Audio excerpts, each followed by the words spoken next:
I didn't argue. I didn't cry. I didn't even raise my voice. I just stood there in my own kitchen, the kitchen I had tiled myself 31 years ago, on my hands and knees with a grout float and a bad back because we couldn't afford to hire anyone, and I listened to my son tell me it was time to think about my future. That was how he said it. Think about your future. Like I was a problem he'd been meaning to get around to. His name is my boy, and I love him. I need you to know that first, because what I did next had nothing to do with not loving him. It had everything to do with finally loving myself. I moved into the house on Birchwood Crescent in Guelph in 1993. My late husband Arthur had found it through a colleague at the plant. It wasn't much to look at. A red brick bungalow with a cracked driveway and a backyard full of dandelions. But Arthur walked through the front door, turned to me and said, "Vivian, we're home." He had this way of deciding things that made you believe him completely. We raised 2 children in that house. My son and his younger sister, who moved to Kelowna 8 years ago and calls me every Sunday without fail. We shoveled that driveway every winter. We painted the porch 3 different colors before we agreed on the green. We planted a crabapple tree in the backyard because she had loved crabapples. That tree is still there. It flowers every May. Arthur died 6 years ago. A stroke. He was here on a Tuesday and gone by Thursday. The kind of loss that doesn't announce itself. It just arrives and rearranges everything you thought you understood about your life. After he was gone, the house felt enormous. 3 bedrooms, a full basement, a yard I couldn't keep up with alone. My daughter called every week, gently suggesting I might want to downsize, but I wasn't ready. I wasn't ready to let go of the place where Arthur had made his coffee every morning, where his reading chair still sat by the window facing the maple. I needed more time, and I thought I had it. What I didn't know was that my son had already started making decisions on my behalf.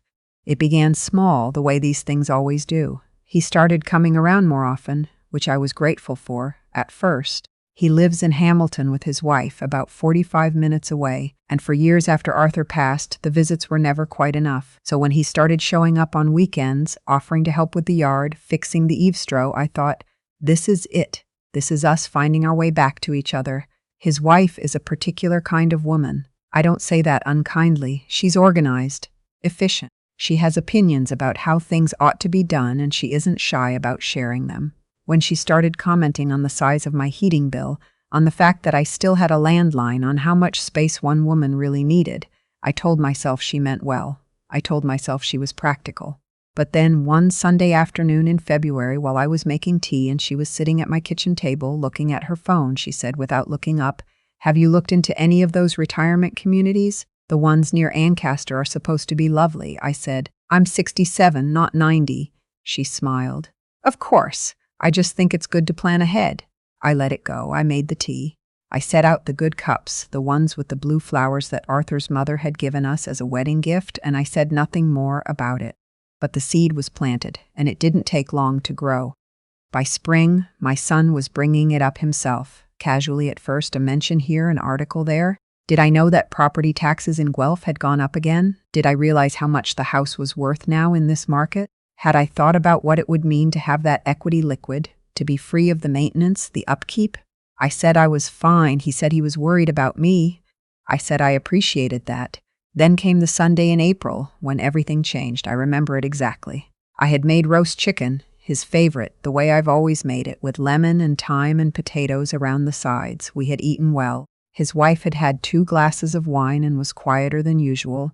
And then my son pushed his plate back, folded his hands on the table, and said in the voice he uses when he's made up his mind about something, "Mom, we need to talk seriously about the house."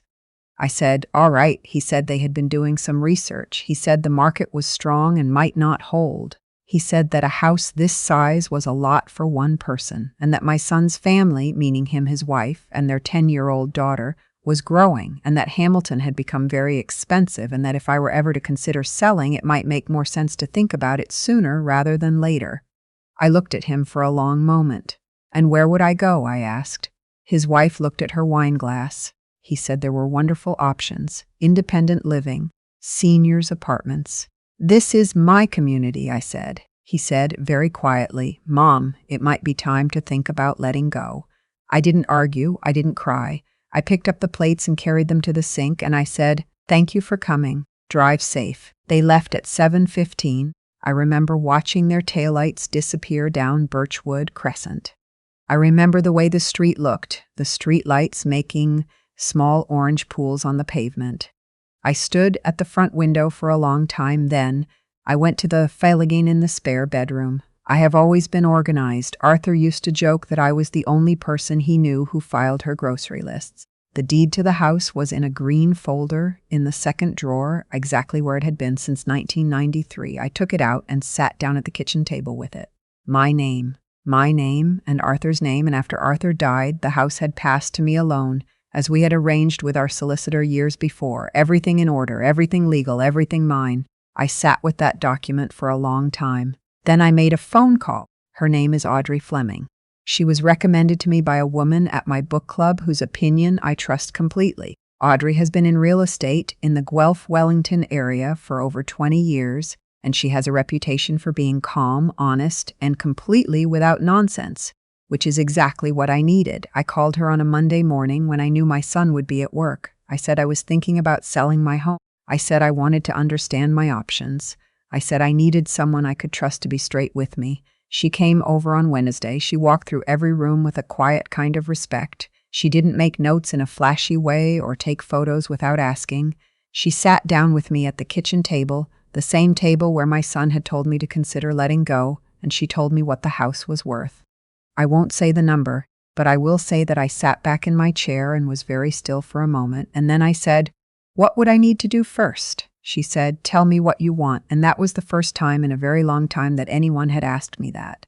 What I wanted, I told her, was to sell the house on my terms, not because my son had suggested it and not according to his timeline, because I had been thinking about it myself quietly since before he ever brought it up, thinking about whether I wanted to stay in a 3-bedroom house alone for another 20 years, or whether there might be something else, something that was mine in a different way. What I wanted was a condo, something smaller, easier, near the farmer's market, near the library, in the part of the city I'd always loved but never quite lived in.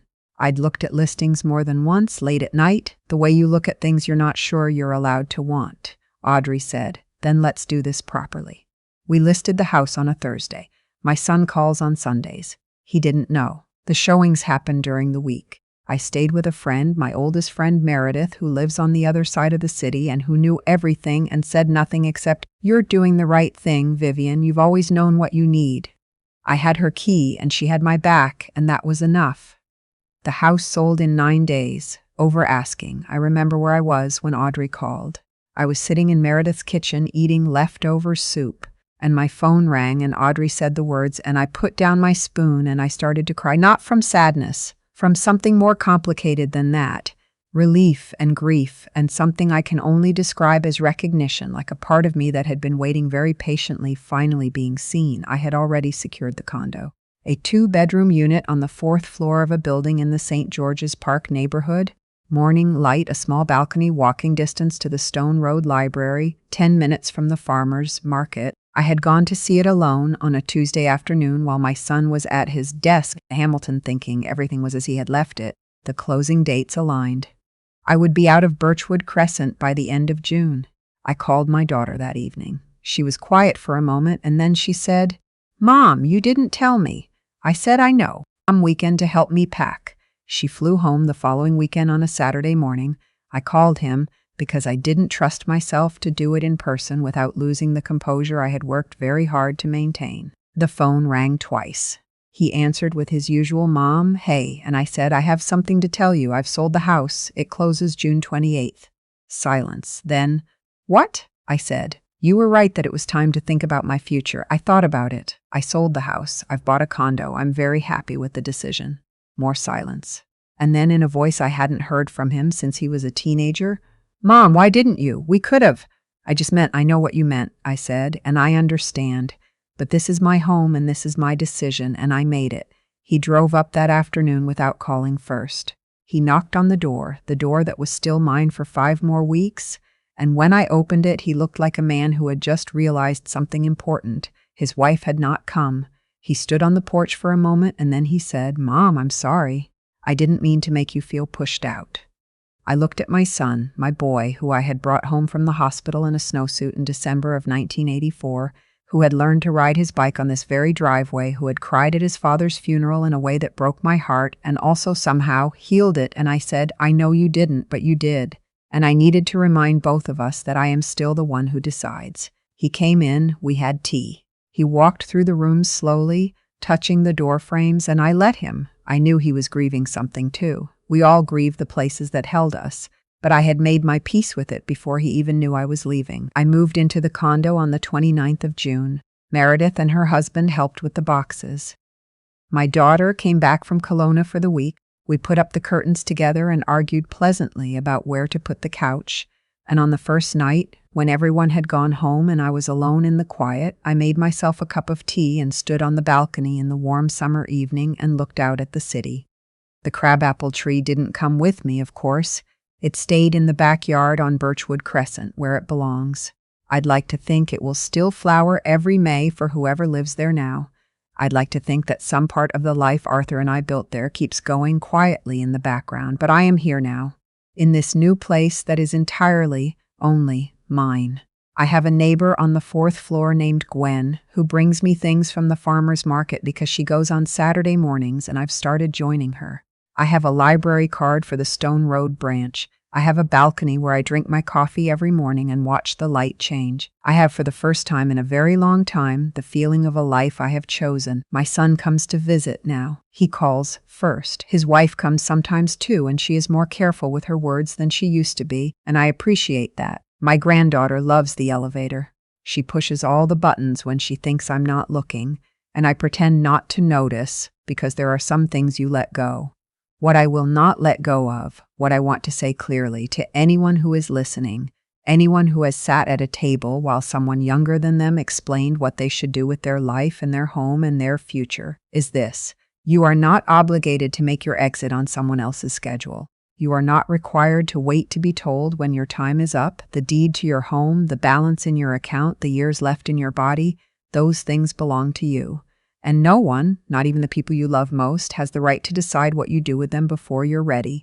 I am 67 years old. I am a widow. I am a mother and a grandmother and a woman who once tiled her own kitchen floor on her hands and knees. I am also someone who sold her house while her son was at work, moved into a condo with a 4th floor balcony and morning light, and has never, not for a single day, regretted it.